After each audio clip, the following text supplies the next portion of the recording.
sinasabing gula-gula. Gamot daw to sa kidney. Ang gagawin dito, hugasan, lalagain, tsaka yun yung gawing pinakatubig. O ayan, ang dami naming nakuha ng hipag ko. Ayun, ayos. Meron pa doon sa pinsan ko. Dito ka nagdulit. Wala dito ng mga gulahan. Diin. Dito sa ilala. Tara. Ay, may kwan dito, puro bayay. Ayan. Ang dami, diba? Oh yes, thank you very much. Hugas si maayo. Oh. Yan ang gula-gula. Ano sa Tagalog? Pansit-pansitan. Pansit-pansitan. Ayan, ayan. May dagdag kaalaman. Hindi na, pansit na. Lalagayin ko. Tsaka gawin kong tubig. Nakita mo lang yung live doon sa ano na yan, nanguha ka na kaagad. Saan? Ayo, malapit.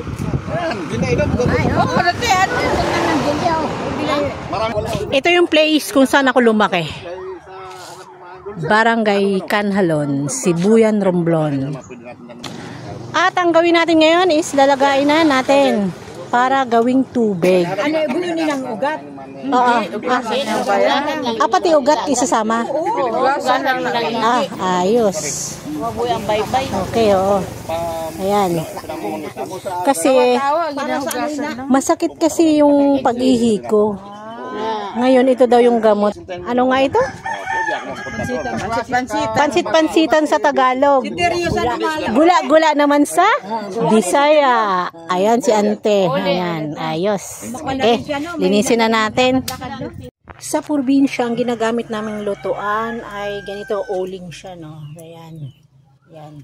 Ngayon, naglalaga ako ng ulaga, ang tawag dito sa Bisaya. Ginawa ko, nilinis ko muna siya kanina dahil may mga lupa pa yan, yung ugat. Tapos, ngayon, pakukuluin natin. Yan ang gagawin kong pinakatubig. Kasi kaninang umaga, pag-ihi ko is nakaramdam ako ng masakit. Masakit yung pag-ihi ko. Kaya, ayun, naghanap kami ng gamot. Yan nga daw.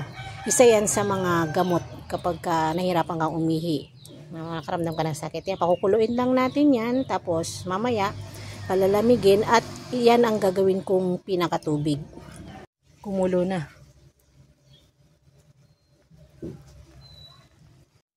Ayan ang itsura niyan. Ayan. Mamaya, palamigin ko lang yan. Yan ang gagawin kong tubig. Hello, good morning. Nandito ako ngayon sa aming probinsya, sa may Romblon. Sibuyan, Romblon siya. Ngayon, update lang tayo ngayon sa ginawa kong gamot kahapon. Sa paglaga ko nga doon sa tawag nila na gula-gula kapag sa Bisaya. Pero pag sa Tagalog daw, pansit-pansitan daw yun. Ito nga pala yung place namin. Ayan, dito ako lumaki sa Barangay Canhalon. Ayan, diba? Ang sarap. Ilang taon din ba ako na hindi umuwi? 2017, almost 80 years. So, ngayon, andito ngayon ako. Cool nga pala dun sa nilaga ko kahapon na ang tawag dito sa Bisaya is gula-gula. Tapos, sa Tagalog naman daw is pansit-pansitan. Ngayon, pag-ihi ko kanina umaga, hindi na ako nakakaramdam ng sakit. Napaka-effective talaga siya. Totoo talaga na gamot siya dun sa mga UTI o sa kidney.